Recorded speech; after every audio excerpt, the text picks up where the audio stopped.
మన ఏపీ ప్రభుత్వం పిల్లల్ని ఎక్కువ మందిని కనండి అని చెప్పేసి పిల్లలకు సంబంధించిన పోషకాహారమే కావచ్చు, పిల్లల చదువు విషయంలో, పిల్లల ఆరోగ్య విషయంలో ఇలాంటి బాధ్యతలన్నీ మేము తీసుకుంటాం, చక్కగా పిల్లల్ని కానండి అని మన చంద్రబాబు నాయుడు గారు ఎప్పుడూ చెప్తూ ఉంటారు. కానీ ఈ కాలం పిల్లలు పెళ్ళంటే వద్దు అని అంటున్నారు. చూడండి, ఆయన ఆ మాట చెప్పారు అని అంటే భవిష్యత్తులో దాని ప్రభావం ఎలా ఉంటుందనేది ఎవరికి వాళ్ళే ఆలోచించాలి. చూడండి, గతంలో ఆడపిల్లలు వద్దు అని చెప్పేసి స్కానింగ్లు తీయించుకోవడం, ఆడపిల్లని తెలియగానే అబార్షన్లు చేయించుకోవడం ఇలాంటివన్నీ చేసేవారు. కానీ ఇప్పుడు ఆ పరిస్థితి, ఆ ప్రభావం అంతా ఇప్పుడు చూపెడుతోంది. ఆడపిల్లలు తక్కువైపోయారు అంటున్నారు, అబ్బాయిలు పెళ్లి చేసుకుందామని అంటే అమ్మాయిలు దొరకట్లేదని ఇప్పుడు అందరూ కూడా ఇబ్బందులు పడుతున్నారు. మరి ఇప్పుడు ఉన్న పిల్లలు పెళ్లిళ్ళు చేసుకోకుండా ఇలాగే ఉన్నారనుకోండి, కొన్ని రోజులకి అప్పుడు ఆ ప్రభావం ఎలా ఉంటుంది అనేది ఎవరికి వాళ్ళే ఆలోచించండి.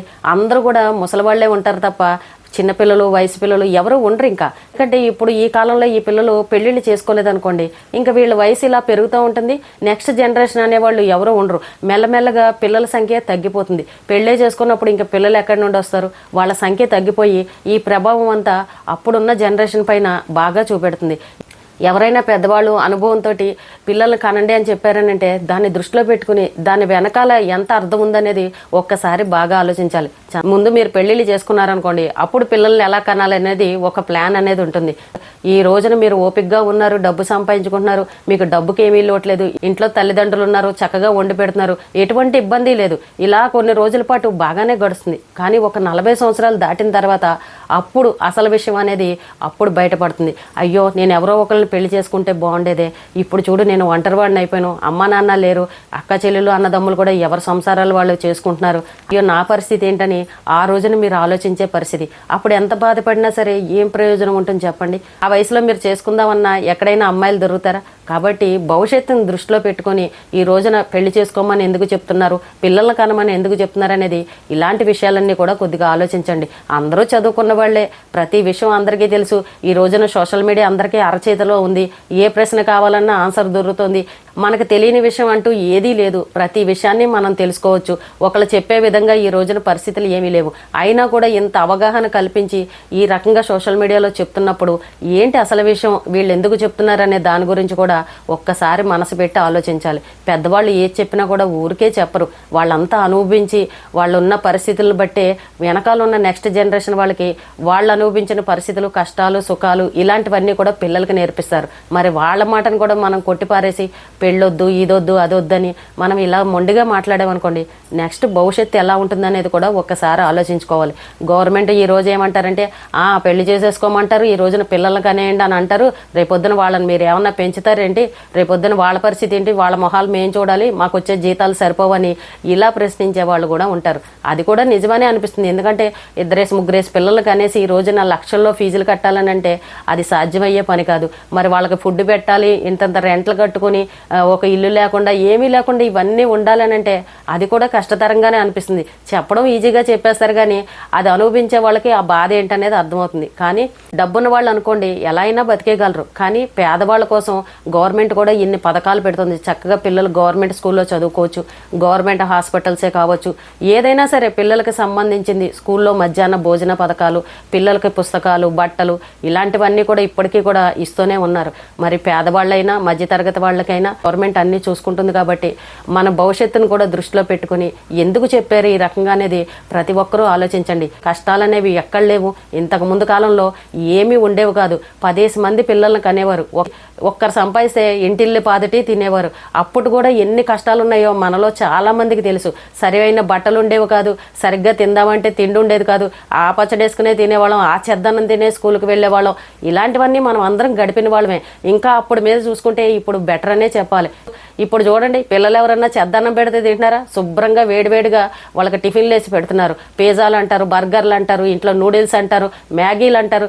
ఇలాంటి ఫుడ్ అంతా కూడా మనం పిల్లలు రిచ్గా బాగా ఉండాలని వాళ్ళకి అన్నీ అలవాటు చేస్తాం. ఎవరు లేని పరిస్థితిలో ఉన్నారు చెప్పండి? ఏదో రకంగా రోజు గడిచిపోతుంది, చక్కగా పిల్లల్ని పెంచుకొస్తున్నాం. కానీ ఇలాంటివన్నీ కొంచెం ఆలోచించండి. ఎవరైనా పెద్దవాళ్ళు చెప్పారు అని అంటే దాంట్లో ఎంత అర్థం ఉంది, ఎందుకు చెప్పారు, ముందు భవిష్యత్తును ఆలోచించే కదా ఈ రకంగా చెప్పారని ప్రతి ఒక్కరూ ఆలోచించాలి. ఇది ఒక్కరికి సంబంధించిన విషయం కాదు, మొత్తం ప్రజలందరికీ సంబంధించిన విషయం. ఇప్పుడు పెళ్లి చేసుకోకుండా పిల్లల్ని కనకుండా ఉంటే రేపు ముందు భవిష్యత్తు ఎలా ఉంటుంది, ఇలాంటి విషయాలన్నీ ప్రతి ఒక్కరూ తెలుసుకోండి. పెద్దవాళ్ళు ఏది చెప్పినా దాని వెనకాల చాలా అర్థం ఉంటుంది. కొంచెం లోతుగా వెళ్ళి ఆలోచించారనంటే అది మన భవిష్యత్తు కోసమే చెప్పారన్న విషయం అప్పుడు మీకు అర్థమవుతుంది. ఈ కాలం అమ్మాయిలు పెళ్లి చేసుకునే వాళ్ళు నాకు ఇంత మంచి మొగుడు కావాలి, రిచ్గా ఉండాలి, ప్యాకేజీలు ఉండాలి, కార్లు, బంగళాలు, ఆస్తులు ఉండాలని ఇలాంటి కోరికలు కొంచెం తగ్గించుకోండి. ఎందుకంటే ఈ కాలం అబ్బాయిలు ఎక్కువైపోయారు, అమ్మాయిలు చూస్తే తక్కువైపోయారు. పెళ్లి చేసుకుందామంటే మాకు అమ్మాయి దొరకట్లేదు, వాళ్ళ కోరికలు మేము భరించలేకపోతున్నాం, మా దగ్గర అంత సంపాదన లేదని అబ్బాయిలు బాధపడుతున్నారు. అమ్మాయిలు కూడా కొంచెం ఉన్న దాంట్లో సర్దుకుపోయేలాగా చూసుకోండి. మిమ్మల్ని చేసుకున్నవాడు మిమ్మల్ని ఎంత ప్రేమగా చూసుకుంటున్నాడు అన్న విషయాన్ని చూసుకోవాలి తప్ప ఈ ప్యాకేజీలు, కార్లు, బంగళాలు ఇవన్నీ ఏం చేసుకుంటారు చెప్పండి? ఏదైనా ముందు మనసు మంచిదైతేనే కదా మీరు అక్కడ హ్యాపీగా ఉండగలరు. ఆస్తులు, బంగళాలు ఇవని అంటారా? మీరు చదువుకున్న వాళ్ళే కాబట్టి పెళ్ళైన తర్వాత ఎలా అయినా సరే సంపాదించుకోవచ్చు. కాబట్టి ఆడపిల్లలు కూడా కొంచెం ఆలోచించండి. అలాగే ముఖ్యంగా తల్లిదండ్రులు, ఆడపిల్లల్ని ఇచ్చే తల్లిదండ్రులు కూడా కొంచెం ఒక మెట్టు కిందకి దిగండి. మా అమ్మాయి భవిష్యత్తు బాగుండాలి, అత్తగారింట్లో చాలా సుఖపడాలి, అల్లుడు చాలా మంచి పొజిషన్లో ఉండాలని మీరు ఇంకా కోరికలు కోరారనుకోండి, ఆ అమ్మాయికి కూడా లాస్ట్కి పెళ్ళి అవ్వలేదనుకోండి, ఒక వయసు దాటిన తర్వాత మీరు పెళ్లి చేయాలన్నా చేయలేని పరిస్థితి. ఇంతకు ముందు కాలంలో చూడండి, ఆడపిల్లకి 20 ఏళ్లకే పెళ్లి చేసేవారు, తర్వాత 2 పిల్లల్ని చక్కగా కనేసి ఆపరేషన్లు చేయించేవారు. ఇప్పుడు 25 ఏళ్ళు వచ్చిన ఈ బీటెక్లు, ఈ ఎంటెక్లు చదువుల కోసం 25 ఏళ్ళు వస్తున్నాయి. సరే ఈ 25 ఏళ్ళు చదువుకున్నారు, ఇంకా పెళ్లి చేద్దామనేసరికి పిల్లల మనసులో ఏమొచ్చిందంటే, ఎంత చదువుకున్నాం, మేమేమి ఉద్యోగం చేయొద్దా, మేము సంపాదించుకోవద్దా, మాకు అప్పుడే పెళ్ళొద్దని 30 ఏళ్ళ దాకా ఎదురు చూసి చక్కగా ఉద్యోగాలు చేసుకుని డబ్బు సంపాదించుకుంటున్నారు. అంటే ఇంకా పెళ్లి మాట అనే దాన్ని పక్కన పెట్టేశారు. కొంతమంది అమ్మాయిలు చక్కగా తల్లిదండ్రులు చెప్పినట్టు పెళ్లిళ్ళు చేసుకుని హ్యాపీగా ఉన్నవాళ్ళు ఉన్నారు, కొంతమంది ఆడపిల్లలు ఈ రకంగా ఉన్నారు. కాబట్టి పెళ్లి విషయంలో తల్లిదండ్రులు కూడా ఆలోచించండి. మీ పిల్లల మాటే పట్టుకుని మీరు కూడా పెళ్లిళ్ళు ఆలస్యం చేయకండి.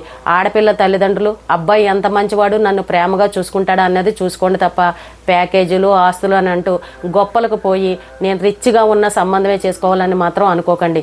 అన్ని ఆస్తులు ఉండి రిచ్గా ఉన్నవాడు ఏ తాగుమోతోడో అయ్యాడు అనుకోండి, అప్పుడు మీ పరిస్థితి ఏంటి? కాబట్టి ఇలాంటి విషయాలన్నీ గమనించుకుని ఏ వయసులో జరిగే అచ్చట ముచ్చట ఆ వయసులో జరిగితేనే బాగుంటుంది. చక్కగా ఏ వయసులో పిల్లల కంటే ఆ వయసులోనే అందంగా ఉంటుంది.